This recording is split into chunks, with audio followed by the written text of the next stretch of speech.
nome é Israel Nunes, eu sou aluno de doutorado da PUC do Rio de Janeiro, IAG, Escola de Pra mim tá Negócios. O travado. trabalho em que eu vou apresentar tem participação de dois pesquisadores, Rafael Batista, doutor e também pós-doutorando na Fundação Getúlio Vargas, e Tá participação travando. do professor Marcelo Cabuz, da PUC, Escola de Negócios, IAG. O título desse trabalho é o efeito manada dos criptoativos ESG no mercado de criptomoedas. E o nosso principal problema de pesquisa é analisar o efeito manada dos criptoativos ESG no mercado de criptomoedas em datas específicas, datas que eu vou apresentá-la em seguida. Vale mencionar a informação que nós temos de que as criptomoedas são ESGs, são provenientes, é a Green Crypto Research, e essas informações, todas essas criptomoedas foram cedidas para um cunho acadêmico. O objetivo do nosso estudo é investigar o comportamento manada em eventos específicos no mercado de criptomoedas. Os eventos escolhidos foram esses: explosão das NFTs, a crise da mineração na China. Nós tivemos o marco da alta histórica do Bitcoin. Já no ano de 2022, nós tivemos 3 pontos extremamente importantes: a guerra da Ucrânia, o colapso da Terra-Luna e a crise de liquidez.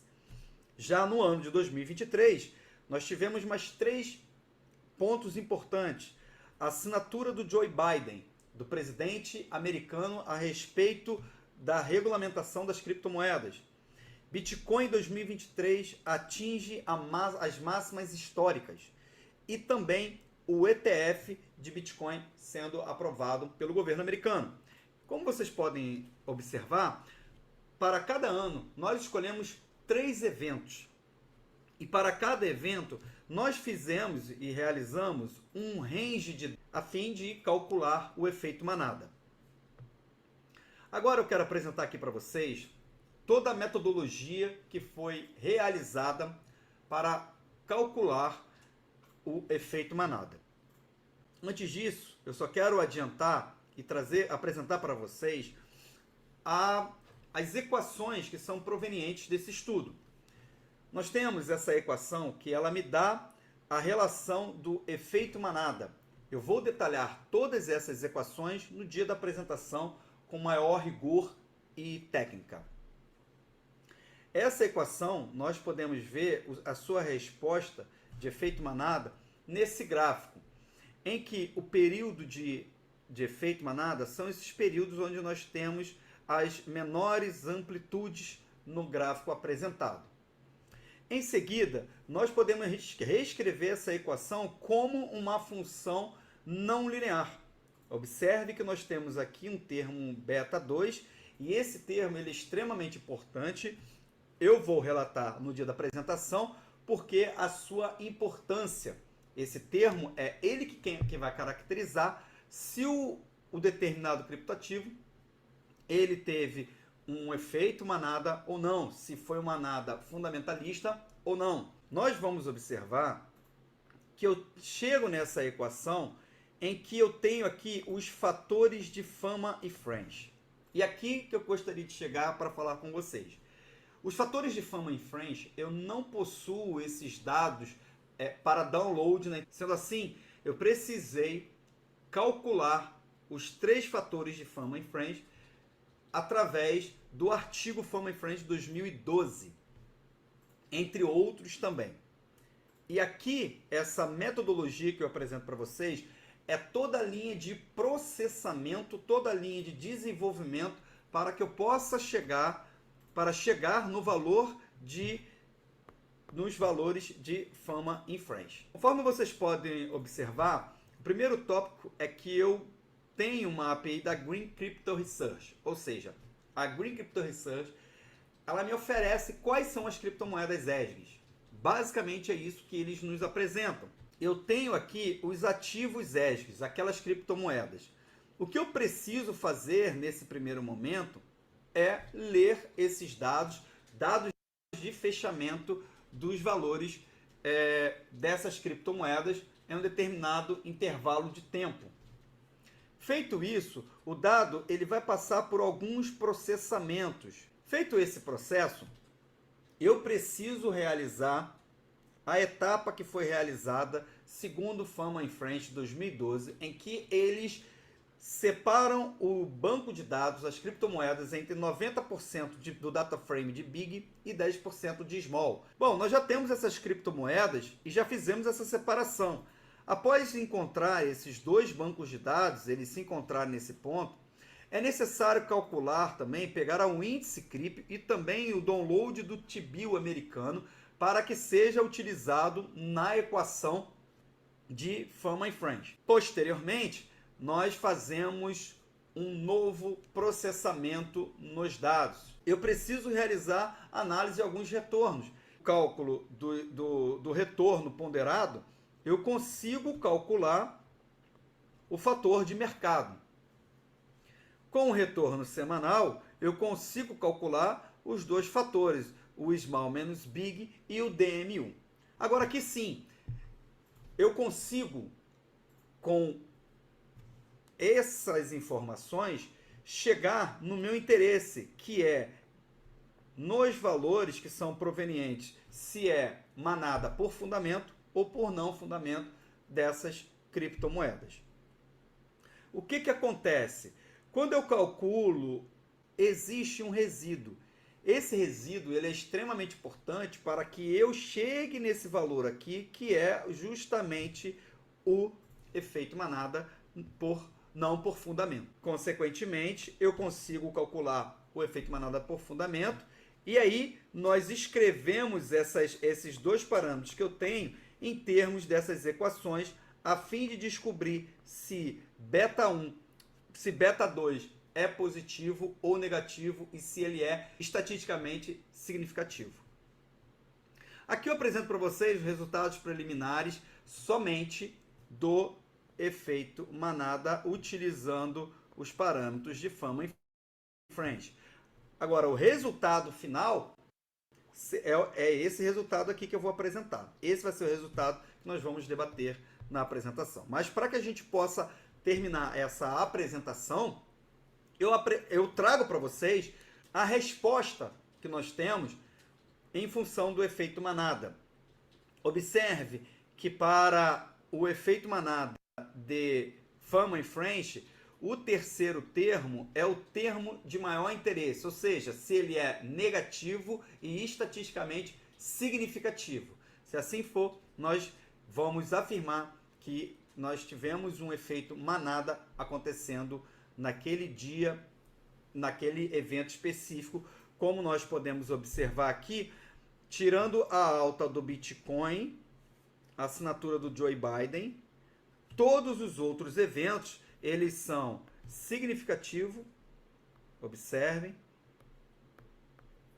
e são estatisticamente significativos. Isso que é importante.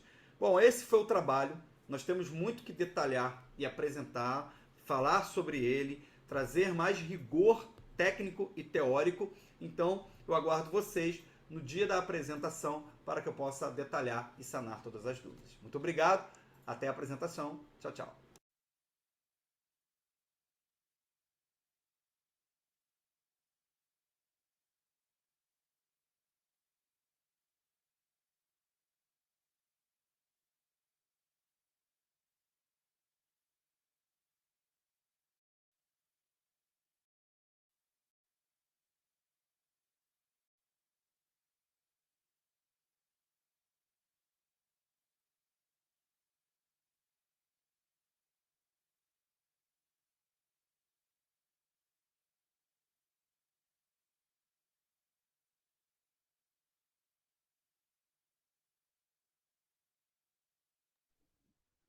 Gente, eu vou colocar o segundo vídeo e aí a gente vai andando. O Marcelo está quase entrando, ele está aqui, ele está atualizando o Zoom lá, um minuto só.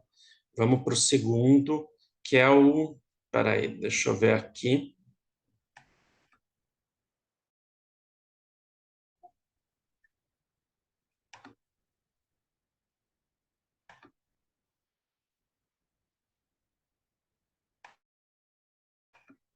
é a curricularização. Então, a gente vai nesse agora. Eu estou indo pelo número de inscrição no SEMEAD.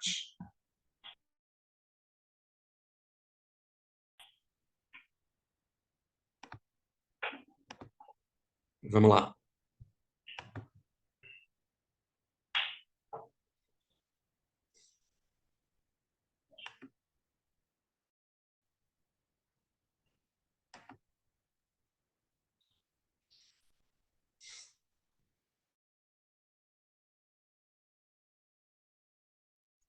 Oi, Marcelo, tudo bem? Marcelo, se você quiser, eu posso contribuir com o artigo apresentado nesse momento. Caso seja possível abrir uma pergunta, pode ser?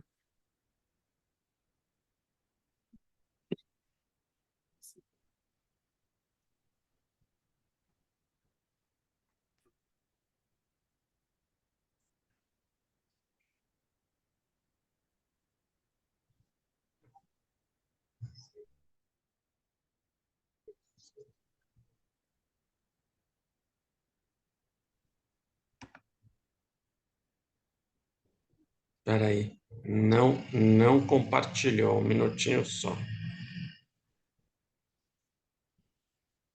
Só um minutinho, gente. Agora é o meu Zoom aqui que parou um minuto.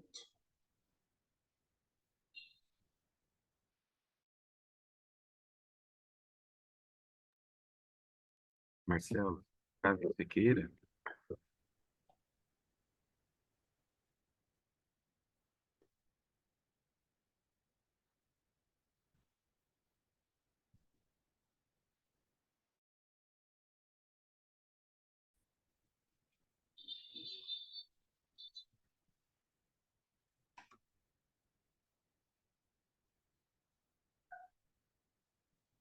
Vocês estão... Não. Não, vai aparecer. Está abrindo a janela.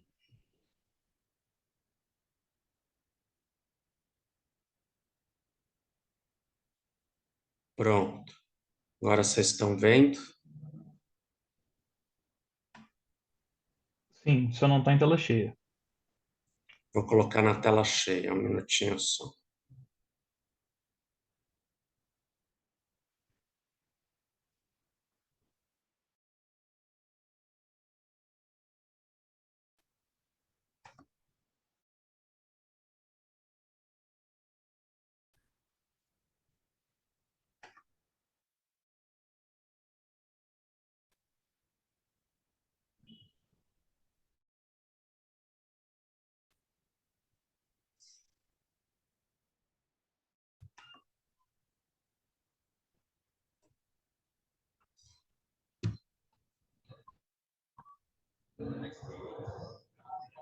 No ensino médio. A experiência do Estado do Paraná. Seção temática Finanças comportamentais. Esse trabalho tem como autores eu, Gabriel Antônio dos Santos, egresso do Programa de Pós-Graduação em Administração da Universidade Federal do Pampa, e também Andressa N. Silva, professora do Programa de Pós-Graduação em Administração na Universidade Federal do Pampa. Esse estudo tem como contexto a educação financeira, e à luz da OECD 2005 e Potrick et al. 2014, entendemos que a educação financeira envolve o processo de aquisição de conhecimento dos indivíduos em relação às finanças, especialmente às finanças domésticas, de forma que contemple temas como poupar, comprar ou investir em um determinado bem, compreendendo os riscos nesse processo, bem como aborde o consumo consciente. Diante disso, Urban et al. 2020 aponta que a educação financeira, quando bem implementada nas escolas, além de ampliar o conhecimento dos alunos no contexto das finanças pessoais, pode contribuir para mudanças de trajetórias frente ao consumo, Nessa linha de pensamento, o Estado do Paraná, a partir do ano de 2021, inseriu a disciplina de educação financeira como uma disciplina obrigatória na grade curricular do ensino médio. A relevância desse estudo se dá pela escassez de pesquisas na literatura nacional que abordem o processo de curricularização da educação financeira no Brasil. Assim, tem-se o seguinte problema de pesquisa nesse estudo: de que forma ocorreu a implantação da política de curricularização da disciplina de educação financeira no ensino O médio som tá público do ok. Estado Tá do me Paraná, ouvindo? e enquanto objetivo Tá joia compreender então. a implantação da política de Rapaz, mas que curricularização sufoco, da hein? disciplina de educação financeira no ensino médio público do Estado do Paraná. Através da fundamentação teórica desse estudo, constatou-se que a educação financeira passou a estar presente em agendas Tá educacionais bom, tá de ótimo. vários países nas últimas décadas. E já o pessoal do Cunha, primeiro em artigo, 2020, aponta que no Brasil as primeiras iniciativas de ações para a implementação da educação financeira no currículo escolar ocorreram a partir do ano de 2007. Um pouco mais tarde, a Base Nacional Comum Curricular, mais conhecida como BNCC, deu maior possibilidade à curricularização da educação financeira no ensino médio, algo que veio possibilitar que o Estado do Paraná ofertasse a disciplina de educação financeira na matriz curricular do ensino médio, não somente como uma disciplina transversal, mas com autonomia, a exemplo da matemática, língua portuguesa, entre outras, no início do ano letivo de 2021, com uma aula semanal, visando criar sujeitos mais conscientes. Diante da experiência do ano de 2021, a rede pública de ensino da educação básica no estado do Paraná passou a ofertar aos alunos do ensino médio, ou seja, no ano de 2022, duas aulas semanais para alunos de escola regular, cívico-militar, em tempo integral, do campo, assentamentos, além de escolas das ilhas. Enquanto método nesse trabalho, a abordagem foi qualitativa, o caráter do estudo exploratório, o método adotamos a pesquisa narrativa, o instrumento para coletar os dados, a entrevista tanto com alunos quanto professores, a análise de documentos, a análise de dados, optamos em realizar uma análise de conteúdo. Análise e discussão dos resultados. Diante da análise dos dados que coletamos, foi possível considerar que o ensino de educação financeira em escolas públicas do estado do Paraná, ela foi implementada em 2021, com uma aula semanal para as turmas de ensino médio e ampliada em 2022.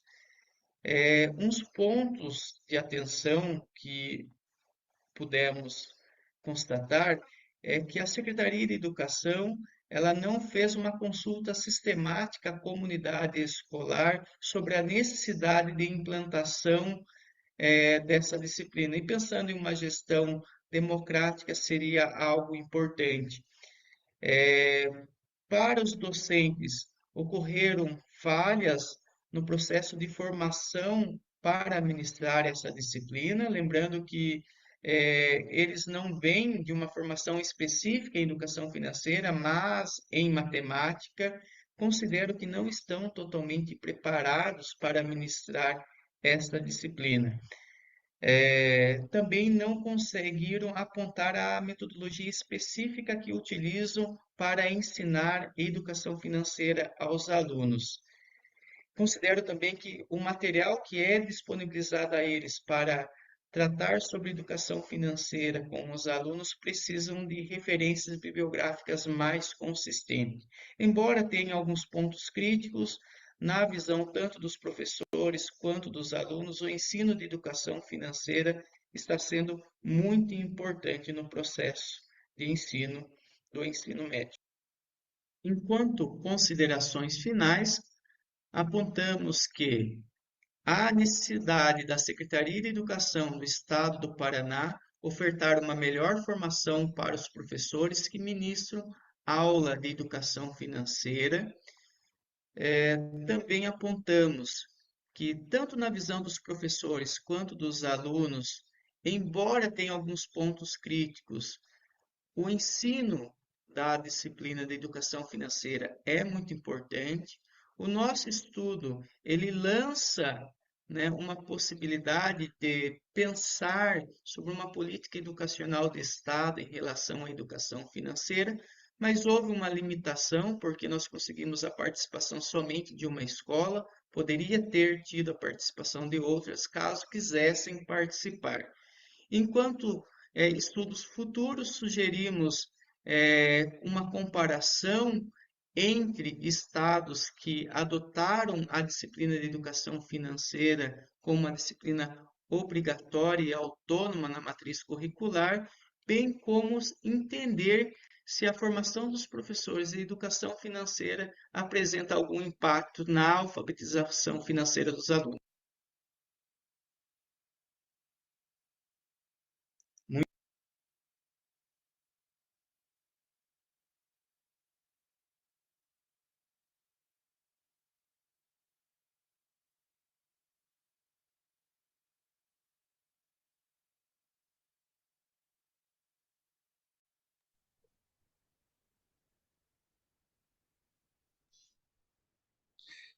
Só para falar, o Marcelo já entrou, o moderador.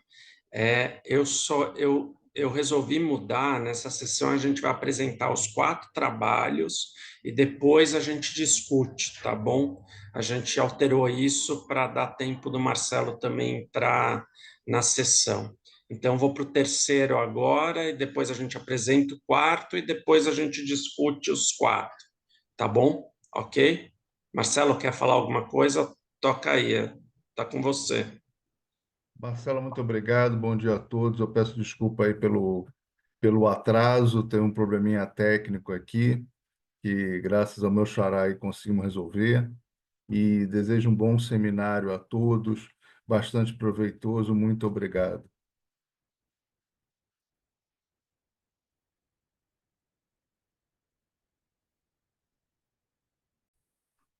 Vou colocar aqui, gente, terceiro, um minutinho só.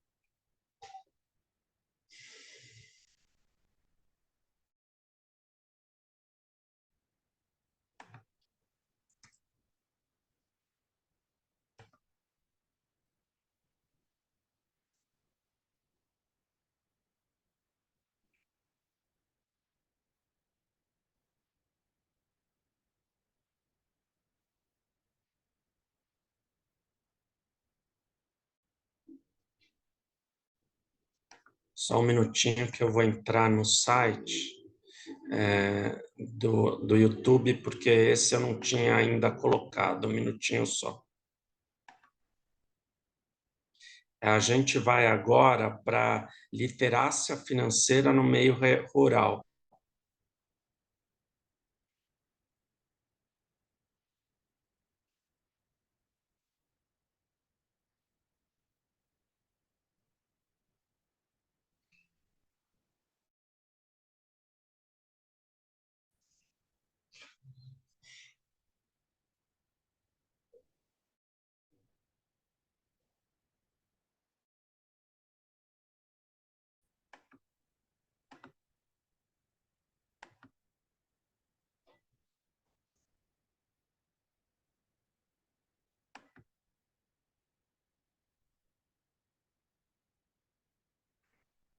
Vou compartilhar, gente.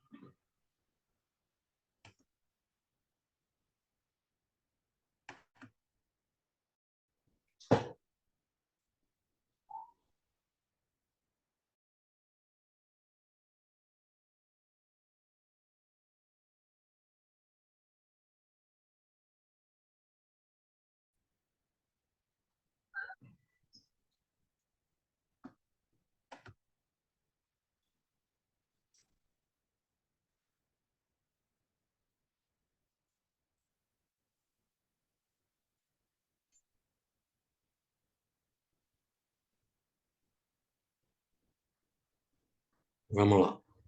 Deixa eu ampliar.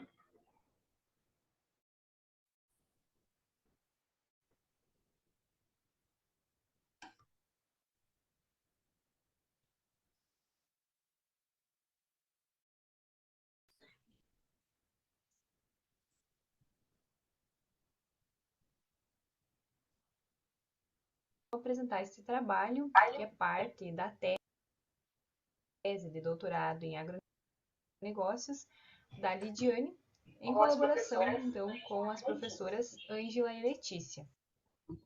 Esse estudo buscou, então, analisar a literácia financeira no meio rural, um estudo aplicado em jovens agricultores do noroeste do estado do Rio Grande do Sul.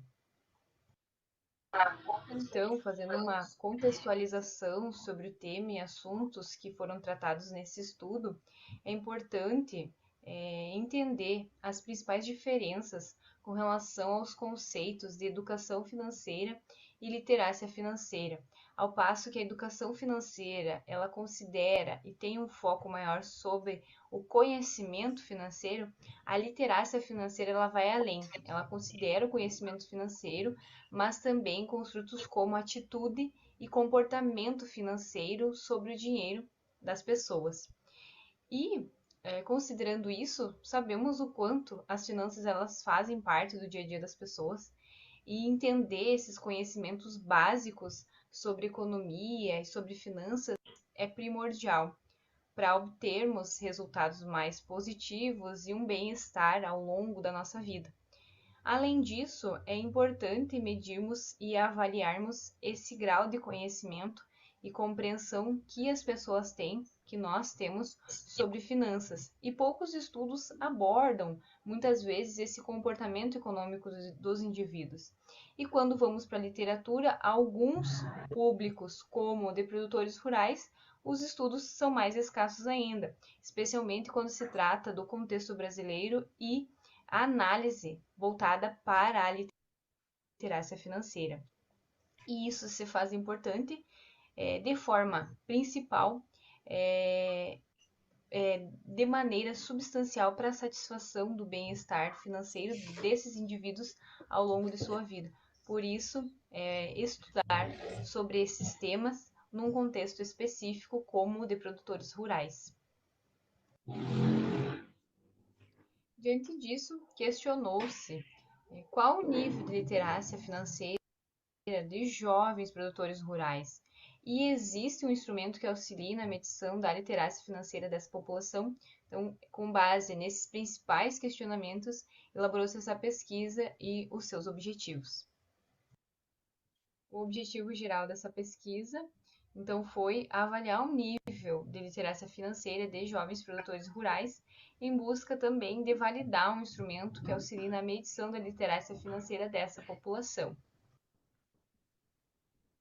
Com relação ao método, então esse caracterizou-se como uma pesquisa quantitativa, exploratória e descritiva, onde a coleta de dados ela ocorreu por meio de um questionário estruturado que considerou então 3 construtos da literácia financeira, o conhecimento financeiro, atitude financeira e comportamento financeiro, que foi aplicado para jovens produtores rurais. A população ela contou com 450 jovens produtores rurais associados a uma cooperativa e a amostra deu-se o retorno de 102 questionários aplicados com esses jovens produtores por meio do envio do link do questionário pelo WhatsApp. Com relação à análise dos dados, essas foram realizadas estatísticas descritivas e análise multivariada. Com relação aos resultados, então, sobre a validação dos instrumentos, as escalas de atitude financeira e comportamento financeiro precisaram ser reduzidas. A escala, então, de atitude financeira de 10 itens passou para 5 e a análise de comportamento financeiro de 27 itens passou para 16. Além disso, também os participantes, os jovens produtores rurais, foram classificados em 2 grupos, em 2 clusters, um com alta literacia financeira e outro com baixa literacia financeira, e foi possível identificar então que a maioria destes participantes, eles possuem uma alta literacia financeira, quase 80% da amostra, enquanto que 20% possuem baixa literacia financeira. Resultados esses importantes acerca dessas características dos jovens produtores rurais. Além disso, então, outro resultado identificado foi que o construto de conhecimento financeiro foi o principal responsável por diferenciar os dois clusters de alta e baixa literacia financeira. E assim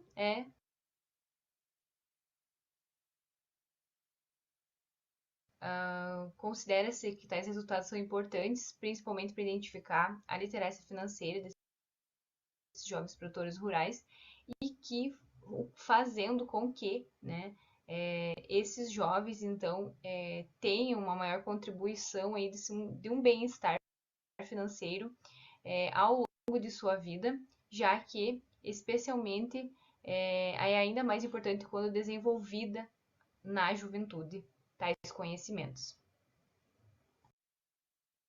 Dessa forma, esse estudo ele contribui então para a compreensão dessa temática da literacia financeira, especialmente voltado para esse público que é os jovens produtores rurais, né? Ainda é pouco estudado, e também o que auxilia na formulação de estratégias de políticas públicas orientadas para desenvolver cada vez mais questões econômicas e de sustentabilidade financeira dessa população, assim como as demais. Com relação às limitações dessa pesquisa, a principal dela, então, recai sobre a dificuldade de acesso à população dessa pesquisa, então, aos produtores rurais que fizeram parte dessa pesquisa, por isso, então, o retorno de parte dessa amostra, dessa população. E como sugestões de estudos futuros, então seria interessante e importante a realização de uma entrevista para além de apenas dados advindos de um questionário, para entender ainda mais, avaliar esse impacto da literacia financeira e também análises voltadas para questões demográficas e regionais, se vão ter diferenças com relação à literacia financeira destes jovens produtores rurais. Esse então foi o nosso estudo. Muito obrigada pela atenção.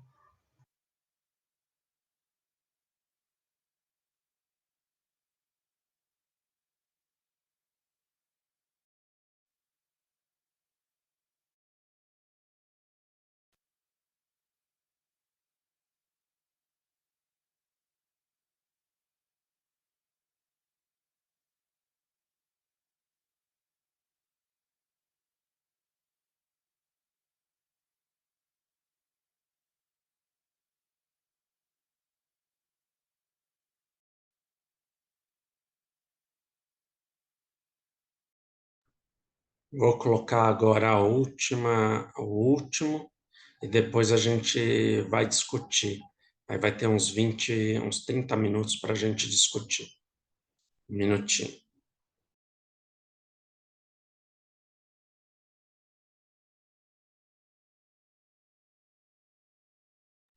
E desculpa se falhou um pouco o vídeo, a intermitência, desculpa.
Você Marcelo, tá tá no sem mudo. áudio, Tá sem áudio.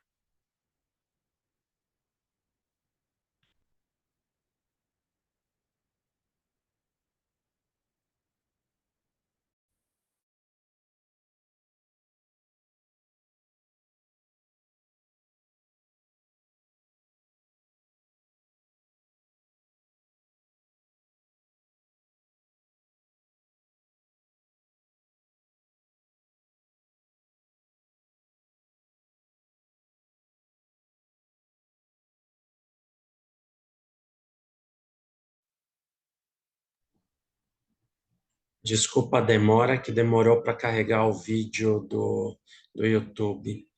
Foi lento aqui, demorou um tempão, desculpa. Tá entrando o último. Vamos lá.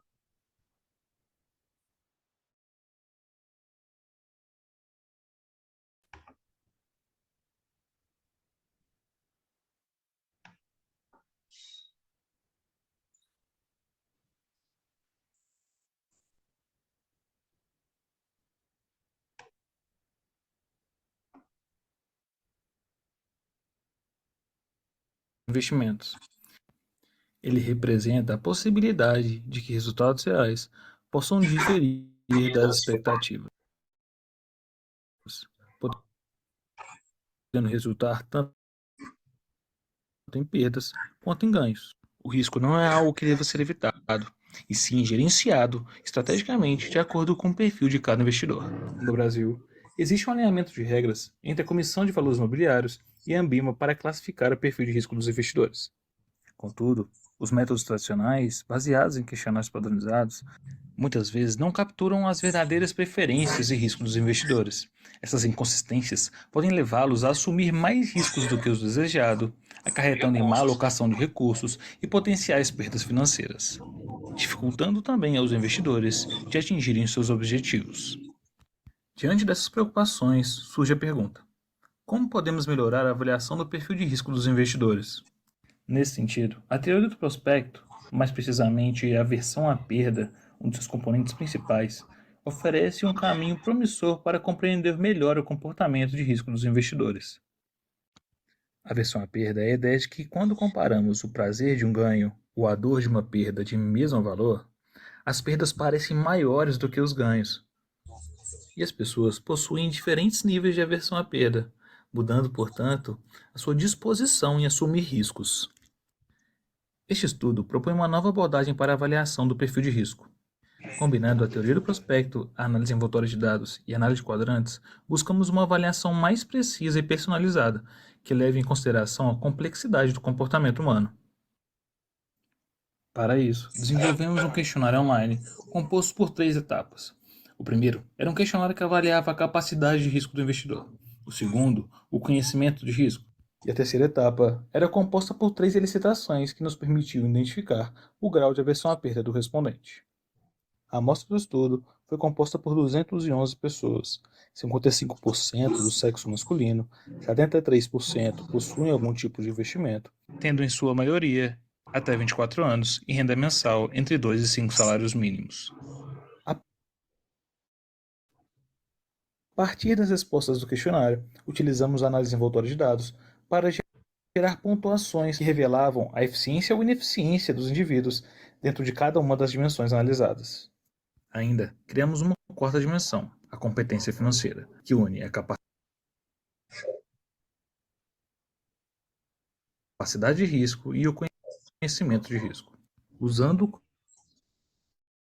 coeficiente de busca de ganhos e o coeficiente de competência financeira, criamos então uma matriz de risco capaz de classificar os investidores em um modelo multidimensional e que se mostrou adequado para classificar os investidores em diferentes perfis, levando em consideração a multidimensionalidade e complexidade desses perfis. Ao incorporar insights comportamentais e psicológicos na avaliação do perfil do investidor, a abordagem proposta nesse estudo não apenas supera as limitações dos métodos tradicionais, mas também oferece uma ferramenta mais eficaz na identificação do perfil de risco dos investidores. Isso pode resultar em alocações de recursos mais seguras e eficientes, protegendo investidores e tornando o ambiente financeiro mais justo e seguro.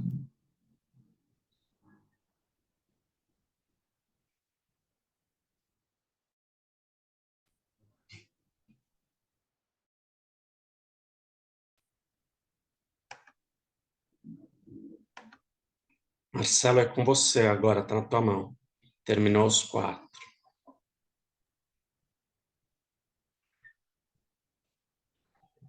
Marcelo, muito obrigado pela ajuda. Gostaria de parabenizar a todos aí pelos vídeos, materiais muito interessantes. Alguns assuntos já passaram pela minha linha de pesquisa, então tem um domínio maior. Outros são mais incipientes, mas todos muito interessantes. Eu gostaria que quem começou a sugestão e comece pelo primeiro vídeo, que se gostaria de fazer algum comentário, alguma explanação, enfim, queria agregar um pouco mais daquilo que foi comentado no vídeo. Bom dia, vocês estão me ouvindo bem? Quem está falando, É desculpa. o Israel. Oi, Israel. Seja muito bem-vindo, parabéns pelo material, parabéns pelo vídeo. Fica à vontade. Primeiramente, muito obrigado, parabéns a todos os participantes, trabalhos que alguns também eu não conheci, então foi interessante participar dessa mesa, agradeço aos professores. Uma coisa que eu gostaria somente de acrescentar no meu trabalho, nós estamos evoluindo, pegando os outros efeitos, inclusive vamos testar, esperar passar mais alguns dias para poder testar o efeito das eleições americanas. E uma coisa que eu gostaria de mencionar é que o artigo está sendo também já encaminhado para uma revista, né? Então, a gente vai aproveitar o trabalho. O professor orientador Marcelo, o orientador, mencionou a possibilidade de publicá-lo em uma revista. Nós estamos trabalhando para isso. Só esse acréscimo. Se alguém tiver alguma dúvida, eu estou disponível. Joel, muito obrigado pela sua colaboração aí, pelo valoroso trabalho. Na sequência, o próximo vídeo, deixa eu só ver aqui. O próximo vídeo foi circularização da disciplina de educação financeira, estou correto? É isso, né? É Isso. no estado do Paraná. Particularmente, o estado do Paraná é muito conhecido no contexto da educação como um todo e também gostaria de parabenizar você pelo vídeo, você e, logicamente, todos aqueles que participaram. E eu gostaria de ouvir um pouco mais de você sobre o seu artigo, sobre o trabalho que você desenvolve. E, por favor, fique à vontade. Bom dia a todos. É um prazer estar participando com vocês nesse momento. Essa pesquisa ela teve início na minha dissertação de mestrado, levando em consideração que o contexto vivenciado pelo Estado do Paraná ele é muito específico em relação à educação financeira, porque foi um dos estados que foi percussor na curricularização como disciplina, da transversalidade, colocar como uma disciplina autônoma e está passando por um aperfeiçoamento. Em 2021, iniciou-se essa curricularização com uma aula semanal na grade curricular do ensino médio. O ano 2022, ele já teve um aumento para 2 aulas semanais e teve uma expansão para o ensino fundamental. Então, nós consideramos um ambiente propício para tratar sobre esse assunto que nós consideramos importante, que é a educação financeira. Foi um trabalho realizado junto com a professora Andressa Enig Silva, da Universidade Federal do Pampa, mas abordamos o contexto do estado do Paraná. Gabriel, aí uma curiosidade minha. Você tem conhecimento de estudos semelhantes ou desenvolvimento da educação financeira em outros estados? Como é que anda isso? Nós fizemos algumas pesquisas. Atualmente, é, nós temos aí uma deliberação que permite que os estados tenham essa autonomia. No entanto, a transversalidade ela é obrigatória. Tem, por exemplo, o Estado de São Paulo, ele também adotou como uma disciplina autônoma, como a língua portuguesa, a matemática. Então, ali, além de ser trabalhado diante de uma transversalidade, tem, né, uma grade curricular com a disciplina de educação financeira. Mas está aí em expansão, né? em relação a outros estados, tem municípios, inclusive no próprio Rio Grande do Sul, que também já adotam na matriz curricular do ensino da educação básica municipal. Então, ela está em expansão. Se eu não me engano, a lei fala sobre ensino fundamental ou não? Educação básica, no Educação geral, básica já. hoje é obrigatório trabalhar diante de uma transversalidade. Então, é, o Estado ele tem que ofertar essa possibilidade de ser abordada a educação financeira, mas também a BNCC de 2018 ela garantiu essa autonomia aos estados, de poder implantar como uma disciplina autônoma, né, com uma Certo. matriz curricular própria ali. Tá bom, muito obrigado. Marcelo, Hernani, ou se alguém tiver alguma pergunta, quiser fazer alguma contribuição, por favor, fique à vontade. Eu, Ninguém? Gabriel, parabéns pelo trabalho, sim. Gabriel. Uma coisa que eu fiquei pensando é que acontece nos outros países, e aqui provavelmente também acontece, é a questão da sociabilização financeira, que seria, a escola tem um papel, mas os pais também têm esse papel. Eu, como vindo da psicologia, a gente vê que muitas vezes quando a gente está construindo uma avaliação psicológica, por exemplo, com uma criança, a partir do momento que ela fica 2 semanas sem ver a gente perde muita coisa, porque meio que os pais estragam aquilo que a gente construiu. Então, talvez uma avaliação da alfabetização financeira, ou então do conhecimento financeiro dos próprios pais, a gente consiga ver se existe alguma moderação ou mediação dos efeitos de educação financeira e conseguir construir algo que seja também para os pais de educação financeira, não só para os filhos, para que a gente consiga, de fato, ser efetivo nisso.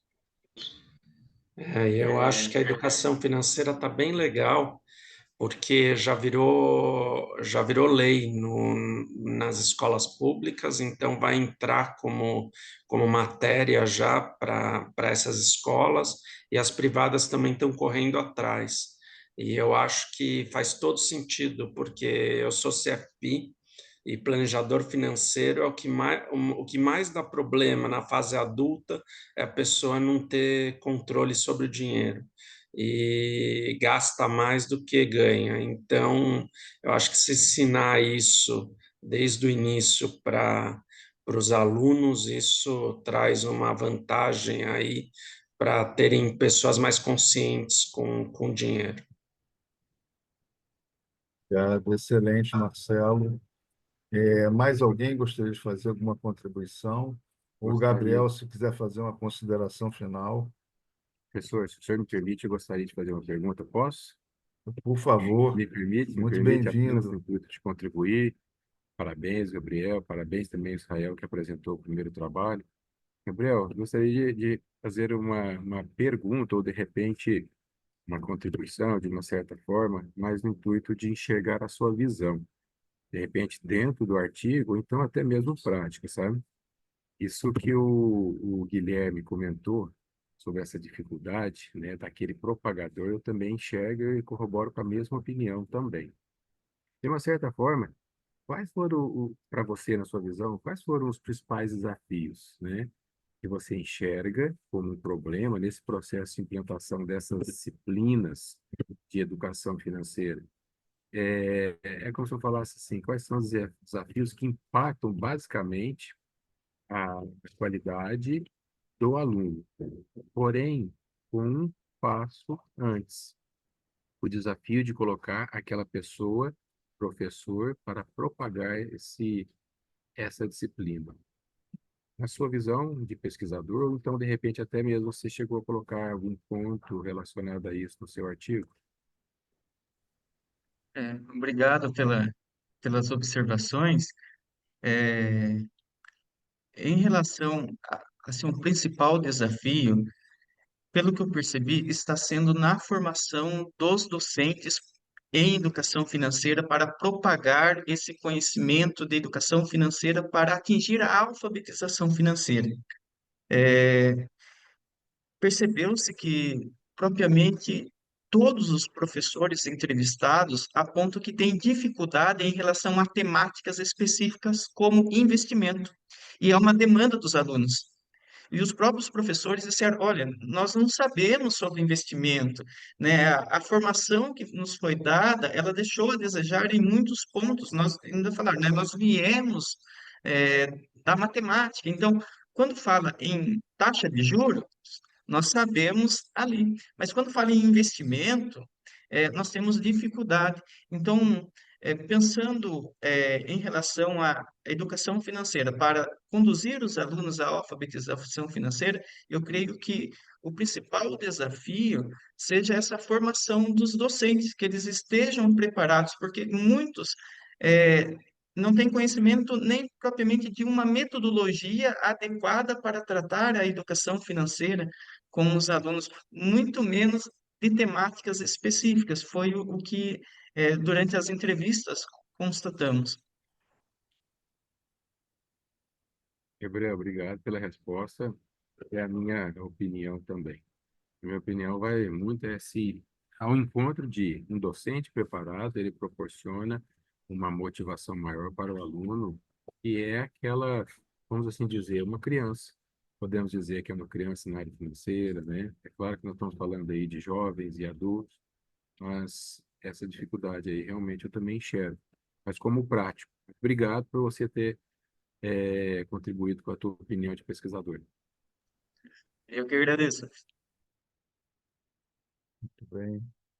Mais alguém, mais algum comentário sobre o trabalho aqui do Gabriel? Gabriel, então, eu te agradeço muito aqui a tua colaboração, tua contribuição aqui para com todos. Parabéns pelo trabalho, desejo sucesso para você na sua carreira de pesquisador. Muito obrigado. Bom, vamos dar continuidade aqui para o próximo trabalho, que é a Literácia Financeira no Meio Rural, no Estado aplicado em jovens agricultores no noroeste do estado do Rio Grande do Sul. Trabalho apresentado pela Júlia Tontini. Isso, Júlia. Isso, bom dia a todos. Muito bom dia. Para comentar, né, assim, eu sou doutoranda em administração na UFSM de Santa Maria, e esse trabalho, ele, na verdade, provém da tese de uma amiga, da Lidiane. Então, para buscar, né, não deixar ele parado, também publicar e disseminar esse conhecimento, eu busquei auxiliar ela, por não também conseguir, né, dar seguimento aí a publicações. Buscamos trazer, então, por evento para melhorias e aí conseguir uma possível publicação. Então, ele não é da minha área principal, eu estudo outro assunto, né, até, mas fico à disposição, né, se vocês têm alguma dúvida ou até contribuições, sugestões de melhoria para aprimorar esse trabalho. Eu tenho que dizer para você que eu sou da Universidade Mackenzie e os trabalhos na área de finanças comportamentais são estudados com bastante frequência na Universidade Mackenzie, tanto no doutorado como mestrado. Conheço muita coisa que foi feita na Universidade Santa Maria e está de parabéns aí a universidade. Eu abro aí para perguntas ou para sugestões, comentários aí, primeiro da banca, né, do Marcelo e do Hernani, e, consequentemente, para os demais. Fique à vontade.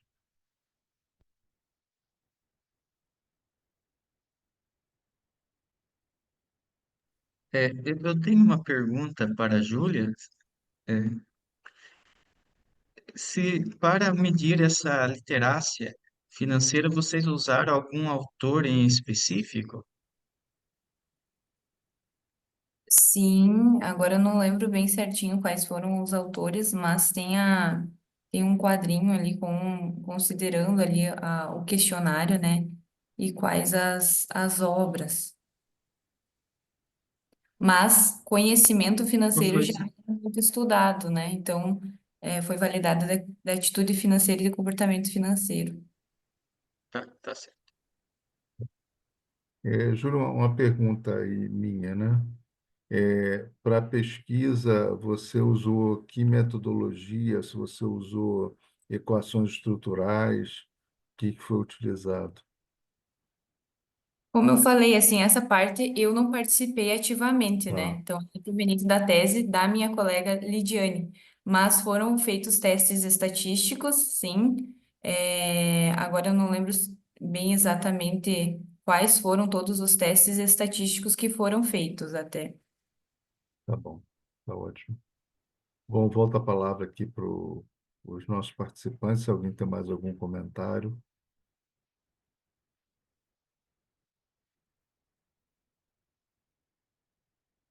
Bom, mais nada. Júlio, agradeço. Parabéns a você, parabéns à Universidade Federal de Santa Maria. Deu parabéns também à sua colega. Muito obrigado pelas suas contribuições. Eu que agradeço, obrigada e desculpa não conseguir sanar em algumas dúvidas de vocês. Imagina, eu que agradeço. Obrigado. Passando para o último artigo, que é análise do perfil de risco do investidor, uma proposta de classificação de perfis em matriz de risco. Foi apresentada pelo Guilherme. É isso mesmo? Isso mesmo. Guilherme, muito obrigado pelo seu trabalho, muito obrigado pela sua contribuição. Por favor, fique à vontade. É, então, no Brasil, a gente não tem muitas escalas, né, relacionadas à avaliação do perfil de risco do investidor, mesmo que isso seja uma diretriz exigida pela Anbim e pela CVM. Então, nossa proposta era incorporar é, medidas comportamentais e cognitivas dentro da avaliação do perfil de risco para que a gente conseguisse ter uma proxy mais ecológica, mais próxima do comportamento real do investidor, tendo em vista que a aversão à perda já foi reportada por diversos estudos que empiricamente consegue explicar empiricamente o comportamento do investidor. Então, a nossa proposta foi justamente fazer essa incorporação. Hoje, a gente só tem 2 ou 3 instrumentos que são utilizados por bancos no mundo inteiro que conseguem fazer esse tipo de análise.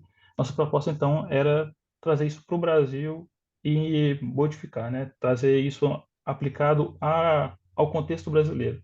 Então, são 2 anos de trabalho. Nós construímos um app web.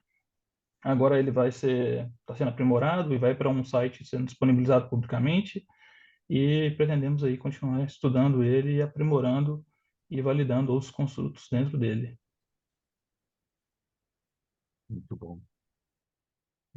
Alguém gostaria de fazer algum comentário? Hernani, Marcelo e os nossos Guilherme, demais colegas também. Guilherme, deixa eu te perguntar um negócio. Eu trabalho no mercado financeiro há mais de 20 anos, e trabalho com perfil de investidor porque é necessário. Vocês já fizeram um teste com algum banco ou com alguma a startup, alguma coisa para testar o modelo e ver como funciona? Como foram os testes, na verdade? Como vocês chegaram e conseguiram ver a curacidade do perfil, entendeu? Porque isso é sistêmico. Eu já tive problema no mercado financeiro por causa disso. Já tive no Itaú um problema com o investidor que respondeu o questionário. Ele tinha um perfil mais moderado, que seria o segundo perfil, não. E ele comprou ações e depois justificou que ele não tinha noção do risco que ele estava correndo. Então, isso causou estresse, não sei o quê. Então, são casos reais da vida real. Então, é isso, vamos lá. Então, esse foi o cuidado que a gente tomou. Por quê? A maioria das escalas dos bancos utilizam uma unidade unidimensional. Então, quando a pessoa responde uma pergunta, ela é só somado, né? Então, é só somado as pontuações, né? Elas não sofrem nenhuma ponderação além daquilo que já está dado ali naquele questionário. E também não é feito nenhum tipo de análise fatorial, uma validação psicométrica do instrumento. Então, esses riscos acontecem tanto de aumentar o risco de alguém que não pode correr risco e aumenta, quanto de diminuir alguém que precisa correr risco e aí ela não consegue atingir os retornos.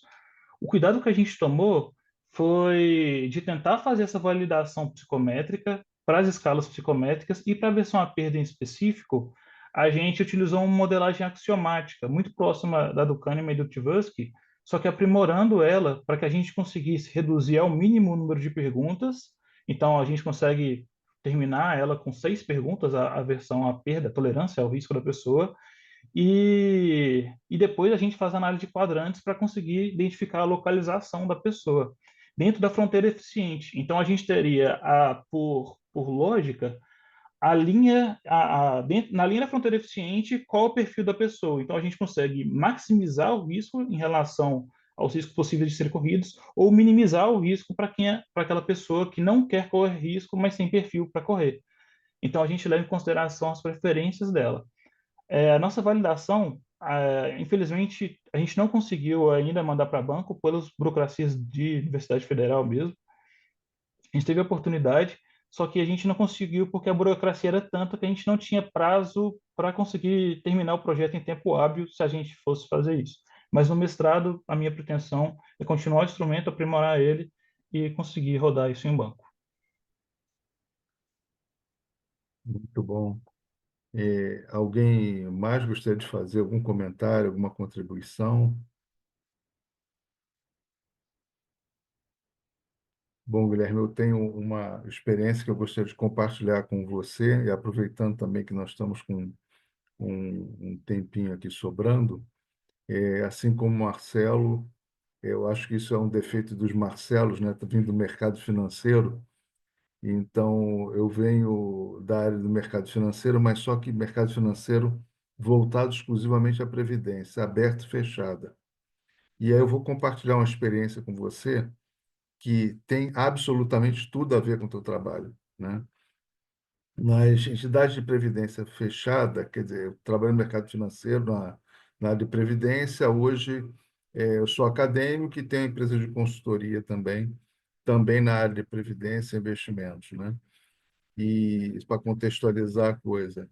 E o que eu percebo hoje nas entidades fechadas de previdência complementar, quem tem planos de contribuição definida, ou seja, aquele plano financeiro que não tem decremento atuarial, em que você contribui, tem um matching da patrocinadora e lá na frente você vai ter um benefício de acordo com uma renda certa ou um percentual do saldo de conta, enfim.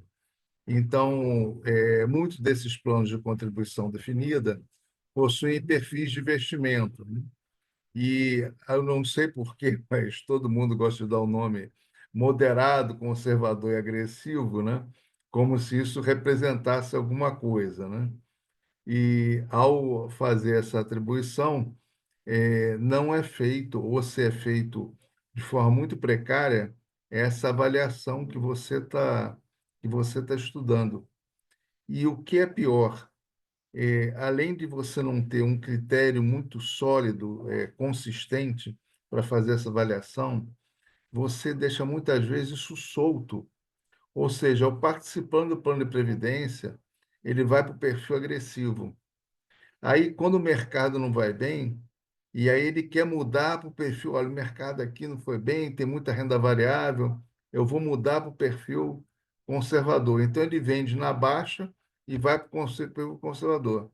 Aí daqui a um ano, 2 anos, ele novamente, o mercado está lá em cima, as ações subiram, ele sai do conservador e volta para agressivo, né?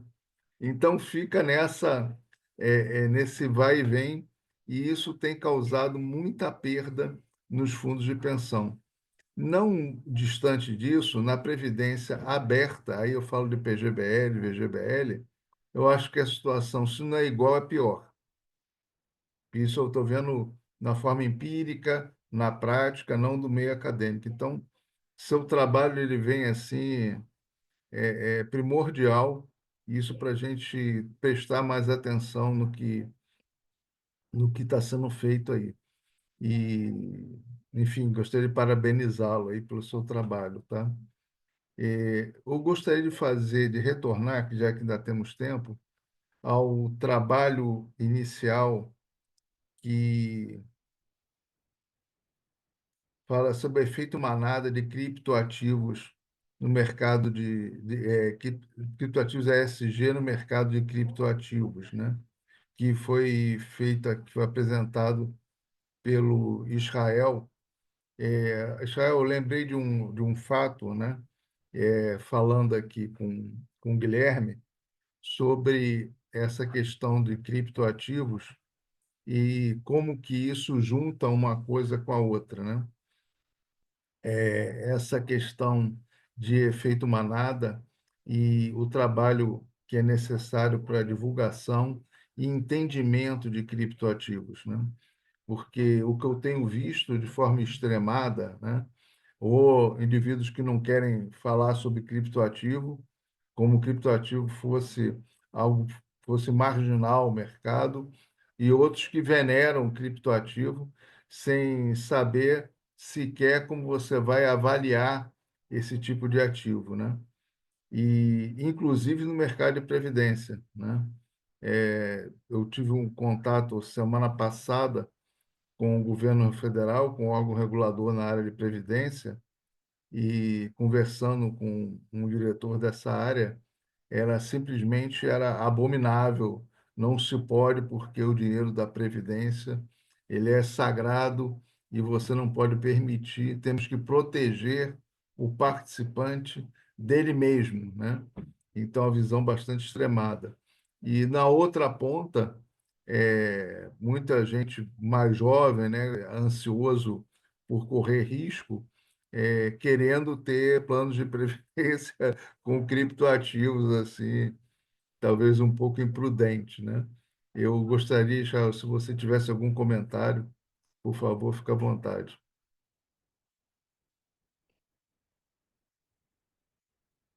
Israel, não sei se Israel está aí, acho que não.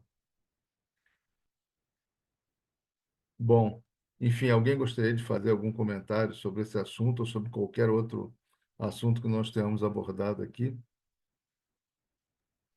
Só queria agradecer pelas colaborações, comentários. Eu vou levar em consideração todos. Eu não sabia desse histórico da Previdência. A gente tem poucos estudos na área de Previdência.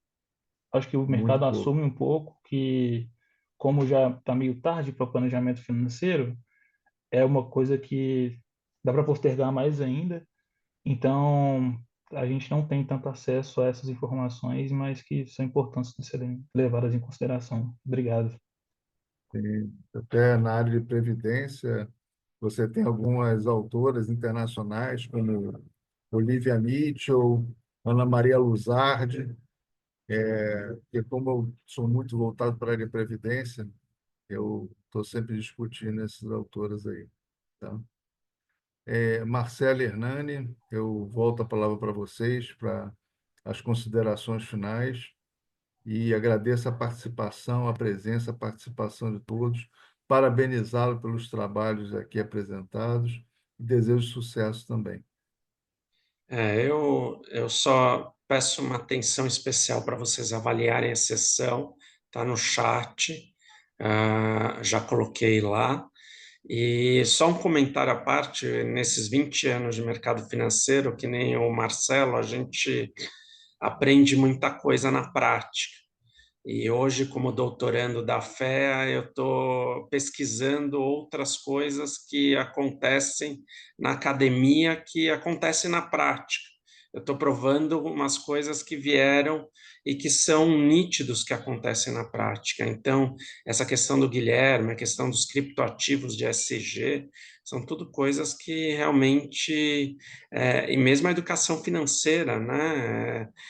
Outro dia eu sugeri para a escola dos meus filhos um programinha de educação financeira. Era uma startup que ensina meios de educar os jovens e as crianças, educação financeira. Então, eu sempre gosto de falar que é legal a gente poder ver na prática o que a academia está estudando. Então, parabéns aí para vocês. E só peço realmente que avaliem, e desculpa os contratempos no início da sessão, mas acho que a gente conseguiu concluir com sucesso aí o final dela. Quer tirar uma foto aí, gente? Alguém quer tirar aí, mandar aqui no grupo?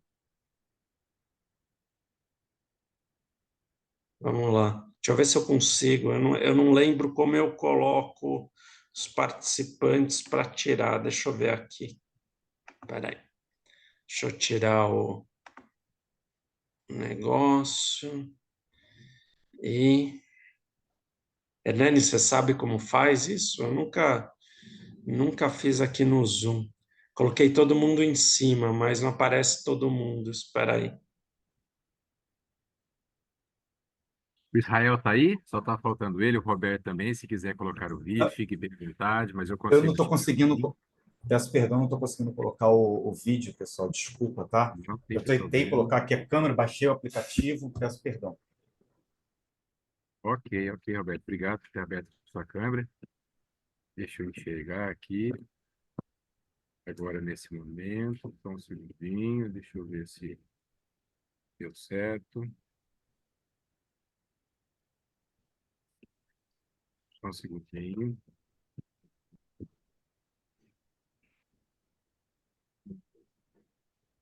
Só mais um segundo, eu prometo. Finalizar. Vou fazer de outra forma aqui. Agora vai dar certo, vou pedir um sorriso a todos nesse momento, para que eu possa fazer a cópia. Mais uma.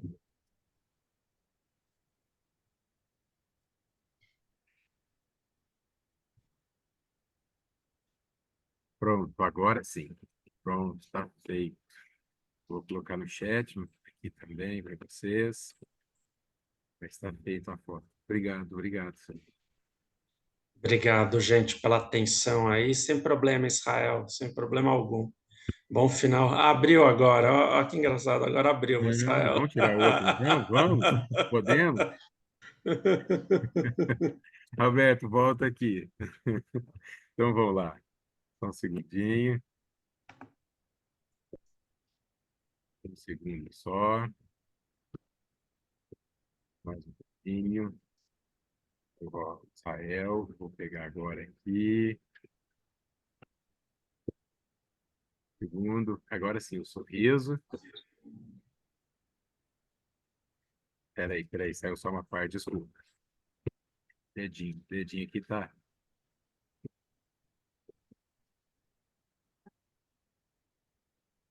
Pronto. Ah, agora sim, saiu, prontinho. Boa. Obrigado por todos vocês. Obrigado pela participação na sessão. Parabéns, Marcelo, pessoal, muito obrigado, muito tá? obrigado pela sua Parabéns. contribuição, Marcelo. Os dois, Marcelo. Imagina, Obrigado. eu que Valeu, agradeço. Mais uma obrigado. vez eu peço desculpa aí pelo contratempo que aconteceu. Sem Sem problema. problema. Sem Obrigado a problema. Deus. Desejo a todos um bom semeade. Bom Tá, semear. sucesso a Professor, todos. obrigado. Tchau, até logo. Tchau.